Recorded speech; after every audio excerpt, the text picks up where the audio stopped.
کسی بھی پوشیدہ چیز، پوشیدہ بات، پوشیدہ جسے راز کہتے ہیں، اس کو ظاہر کرنے کے لیے، مطلب کوئی چھپی چیز کو ڈھونڈنے کے لیے، اس کے لیے ایک خاص عمل ہے. اور یہ وہ عمل ہے کہ جس کو بڑا مخفی رکھا گیا، اس کو بڑا چھپا کے رکھا گیا.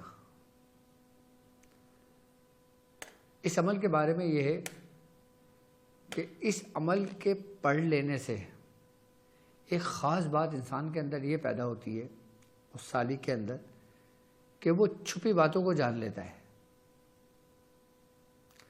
یعنی اب جو شخص اس عمل کو مکمل کر لیتا ہے، اس کے اوپر مختلف علوم ظاہر ہو جاتے ہیں. کہ اگر وہ قرآن پاک کی کوئی آیت پڑھتا ہے، اس پہ غور و فکر کرتا ہے، تو اس میں چھپے ہوئے جو راز ہیں نا، وہ اس پہ ظاہر ہونے لگتے ہیں.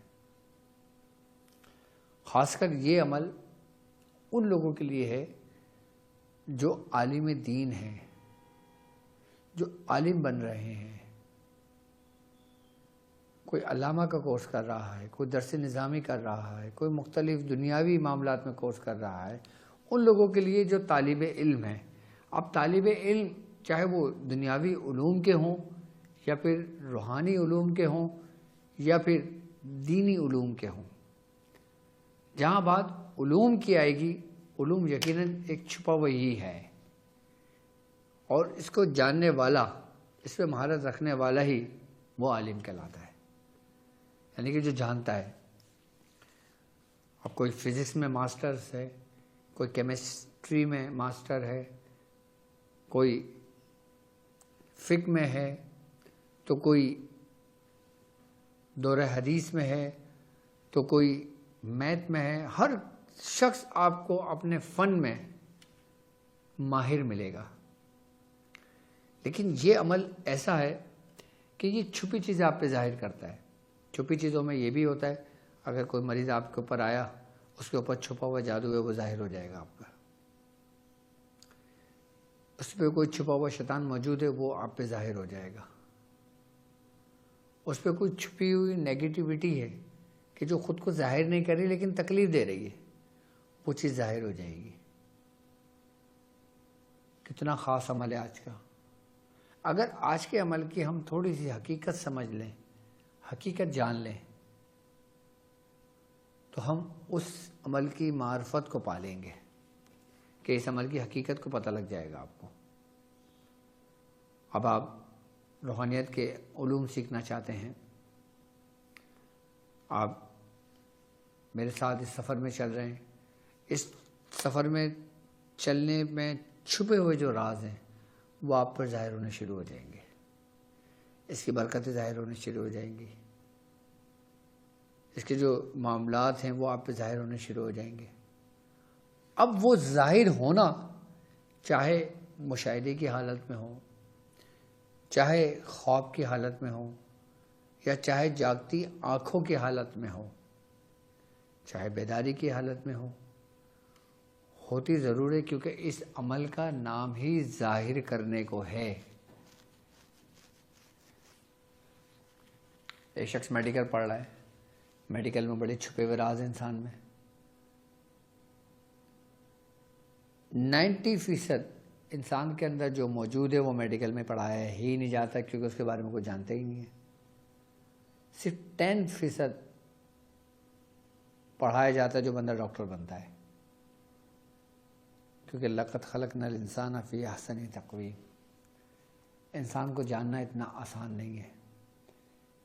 انسان کو جاننا ہی رب کو جاننا ہے،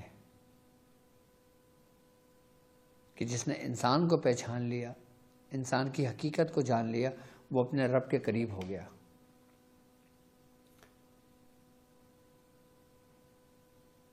یہاں پہ انسان کو جاننے سے مراد انسان کی تحقیق کرنا، انسان کے ظاہر و باطن کو دیکھنا، اس پہ مہارت رکھنا، اس کے ہونے والے اندر بیماریوں، اور انسان کو جو رب نے بنایا ہے اس رب کی تخلیق کا مشاہدہ کرنا، اور چھپے ہوئے جو راز ہیں، یہ عمل ان کو ظاہر کر دیتا ہے. کائنات کے باہر کچھ بھی نہیں ہے، جو کچھ موجود ہے انسان کے اندر موجود ہے۔ آج میڈیکل ریسرچ جو بھی موجود ہے، آج جو میڈیکل بات کرتی ہے ریسرچ کے مطابق، پروف دے کے بات کرتی ہے، دلیل دے کے بات کرتی ہے، ثابت کرتی ہے سائنس، وہ 1400 سال پہلے سرکار دو عالم صلی اللہ علیہ وآلہ وسلم بتا چکے ہیں، جو آج سائنس پروف کر رہی ہے اس چیز کو۔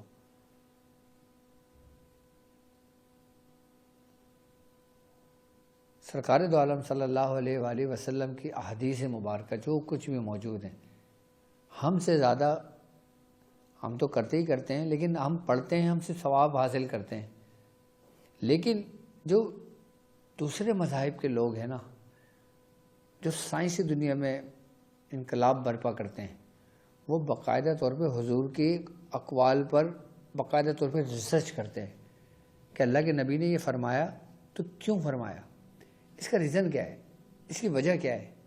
چلو ڈیپ میں چلتے ہیں۔ اب جیسے ایک حدیث ہے کہ اگر دودھ میں مکھی گر جائے تو مکھی کو ڈبو کر آپ چائے میں، دودھ میں یا کسی بھی چیز میں اس کو پی سکتے ہیں۔ تو مکھی کے ایک پر میں شفا اور ایک پر میں بیماری ہے۔ ایک مثال میں نے آپ کو دی ہے۔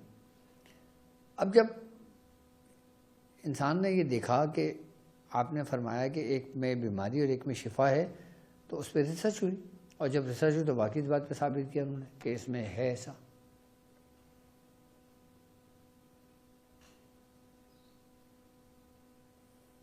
اب جیسے حضور نے فرمایا کہ جب سورج غروب ہو تو اپنے گھر کے کھڑکیاں دروازے بند کر لیا کرو، اپنے جو برتن ہے وہ اوندا کر کے رکھ دیا کرو، جب رات کو سویا کرو تو چراغ بجھا دیا کرو۔ اس پہ ریسرچ ہوئی تو گویا معلوم ہوا کہ اس وقت اس پہر انسان کے گھروں کے اندر کچھ نیگیٹیوٹیاں داخل ہوتی ہیں۔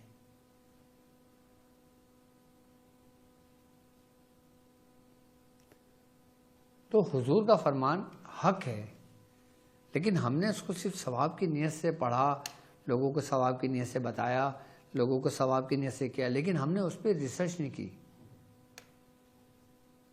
ریسرچ جن لوگوں نے کی پھر وہ اس کے راز کو بھی جانے، اور ہمارے پاس تو الحمدللہ ہمارے بزرگوں کے بتائے ہوئے ایسے ایسے اعمال، ایسے ایسے طریقہ کار ہیں کہ اگر ہم ان پہ غور و فکر کریں تو ہم ان سے ہمیشہ ہر قدم آگے ہیں۔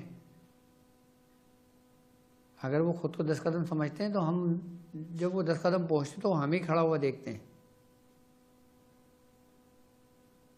کیونکہ علم مومن کی ہی میراث ہے۔ لیکن افسوس کہ ہمیں کسی اور چیز میں لگا دیا اور وہ خود ہماری چیزوں میں لگ گئے۔ خیر، بتانے کا مقصد صرف یہی ہے کہ آج کا جو عمل ہے وہ باقاعدہ طور پر چھپی ہوئی چیزوں کو ظاہر کرنے کے لیے ہے۔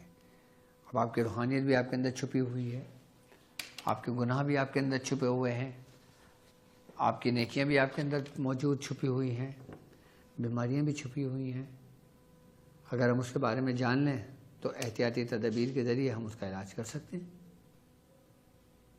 آج کا جو عمل ہے وہ یہ ہے کہ ہم ان حروفوں پہ بات کریں گے کہ جو سورہ فاتحہ میں نہیں ہیں۔ سورہ فاتحہ میں تمام حروف موجود ہیں سوائے 7 کے۔ سورہ فاتحہ میں 7 حروف نہیں ہیں، باقی تمام حروف موجود ہیں۔ یعنی کہ حروف ابجد کو دیکھتے ہیں، اس کی تعداد 28 ہے۔ 21 حروف سورہ فاتحہ میں موجود ہیں، 7 حروف سورہ فاتحہ میں موجود نہیں ہیں۔ یہ عمل ان حروفوں کا ہے جو سورہ فاتحہ کے ساتھ منسوب ہو کر جڑ کر جب بنتے ہیں تو یہ ہر چیز کو ظاہر کر دیتے ہیں۔ وہ 7 حروف کون سے ہیں پہلے وہ سن لیں، جو سورہ فاتحہ میں نہیں ہیں۔ وہ قرآن کی اس آیت کہ جسے سورہ انعام کہتے ہیں، آیت نمبر 122، یہ آیت وہ ہے کہ جس میں باقاعدہ طور پر یہ 7 کے 7 حروف موجود ہیں۔ اور پھر سورہ فاتحہ کا جو عمل بنتا ہے، میں عمل بتاؤں گا آپ کو، میں تو وہ حرف بتائیں جو سورہ انعام میں موجود ہیں۔ وہ حرف کون سے ہیں؟ سب سے پہلا حرف ہے سے، ثمر والا، جیم، خ، ز، شین، ف، زوئیں۔ یہ 7 حروف ہیں کہ جو سورہ فاتحہ میں نہیں ہیں، لیکن انہی حروفوں کو ایک خاص ترتیب اور طریقے کے ساتھ ملا کے جب سورہ فاتحہ کو پڑھا جاتا ہے، سورہ فاتحہ تو آپ کو معلوم ہے کہ جسے الشفا کہتے ہیں، کہ سورہ فاتحہ کا نام ہی شفا ہے. تو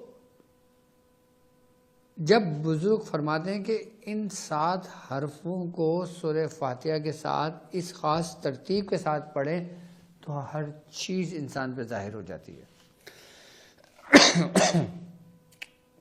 7 حرف کون سے ہیں؟ سے، جیم، خ، ز، شین، ف اور زوئیں. اب یہ 7 حرف جو قرآن کی آیات میں موجود ہیں وہ کون سی آیت ہے؟ سورہ انعام آیت نمبر 122. اومن قانا معیزہ فحیانہ وجعلنا لہو نور یمشی بھی فی الناس کمن مثالہ. اچھا یہ اسکرین پر بھی آپ کے موجود ہے. فی ظلمات لیس بخارج منہا کذالک زین للکافرین ما کانوا یعملون. یہ آیت آپ کے سامنے موجود ہے. یہ صرف آیت آپ کو بتانے کے لیے ہے کہ سورہ انعام کی یہ آیت ہے. اس آیت کے اندر یہ 7 حرف موجود ہیں جو سورہ فاتحہ میں نہیں ہیں. اب اس کے عمل کا طریقہ کار کیا ہے؟ اچھا اس کی ترتیب و طریقہ کار یہ ہے کہ اتوار کے دن، یعنی کہ آج اتوار کا دن ہے، اتوار کے دن آپ نے فجر کی نماز پڑھی، اتوار کے دن آپ نے ظہر کی نماز پڑھی، عصر کی نماز پڑھی. آپ نے عصر کی نماز کے بعد، عصر اور مغرب کے درمیان، اتوار والے دن عصر اور مغرب کے درمیان 333 مرتبہ یہ آیت پڑھنی ہے، الحمدللہ رب العالمین بحق یا ثابت. پھر پیر کے دن عصر اور مغرب کے درمیان الرحمن الرحیم بحق یا جلیل 333 مرتبہ. پھر منگل والے دن عصر اور مغرب کے درمیان مالک یوم دن بحق یا خبیر. بدھ والے دن عصر و مغرب کے درمیان ایاک نعبد و ایاک نستعین بحق یا ذکی. جمعرات والے دن عصر و مغرب کے درمیان اہدنا الصراط المستقیم بحق یا شکور. جمعے والے دن صراط الذین انعمت علیہم بحق یا فتاح 333 مرتبہ. جمعے والے ہفتے والے دن عصر کی نماز کے بعد غیر المغضوب علیہم ولا الضالین بحق یا ظاہر 333 بار پڑھنا ہے. یہ ایک ہفتے کا عمل ہوگا آپ کا، اور پھر اسی ترتیب سے 7 حصے کریں گے تو آپ کی زکوٰۃ ادا ہو جائے گی. یعنی کہ اتوار سے ہفتہ ایک اسٹیپ کمپلیٹ ہو گیا، اب ہم دوسرے اسٹیپ میں داخل ہو گئے، تیسرے اسٹیپ میں داخل ہو گئے، ایسے 7 اسٹیپ پورے کریں گے تو اس کی زکوٰۃ ادا ہو جائے گی. لیکن اگر آپ اپنے مقصد کے لیے پڑھتے ہیں، دنیاوی مقصد کے لیے پڑھتے ہیں، کسی بھی چیز کو ظاہر کرنے کے لیے پڑھتے ہیں، معلوم کرنے کے لیے پڑھتے ہیں، اس کے مکمل علاج کے لیے پڑھتے ہیں، جادو کو ظاہر کرنے کے لیے پڑھتے ہیں، کچھ بھی معلوم کرنے کے لیے پڑھتے ہیں، یا کسی کے دل میں کیا ہے، کوئی شخص آپ کے بارے میں کیا گمان رکھتا ہے یا کیا خیال رکھتا ہے، ظاہری اعتبار سے بھی دنیاوی معاملات میں، کیونکہ ہمارے ساتھ دیکھو ہر قسم کے لوگ جڑے ہوئے ہیں، دنیا دار بھی ہیں، روزہ دار بھی ہیں، اور پھر اس راستے پہ چلنے والے اپنی اس کے لیے بھی کر رہے ہیں، روحانیت کے لیے بھی. جس مقصد کے لیے پڑھیں گے 7 دن کافی ہیں، لیکن اگر زکوٰۃ ادا کریں گے تو اس کے 7 اسٹیپ پورے کریں گے تو اس کی زکوٰۃ پوری ہو جائے گی. پھر اس کو اپنے ورد میں رکھیں، لیکن کرنا عصر اور مغرب کے درمیان ہی ہے. اتوار کے دن بھی عصر مغرب کے درمیان کا یہ معمول بنا لینا اپنا. پھر آپ اس کی برکتیں سمیٹنے سے نہ سمٹیں گی تم سے. پھر ایسا ہوگا کہ اگر کوئی شخص تم سے جھوٹ بھی بول رہا ہوگا نا، تمہارے اندر سے آواز آئے گی کہ یہ بات ایسے نہیں، یہ ایسے ہے.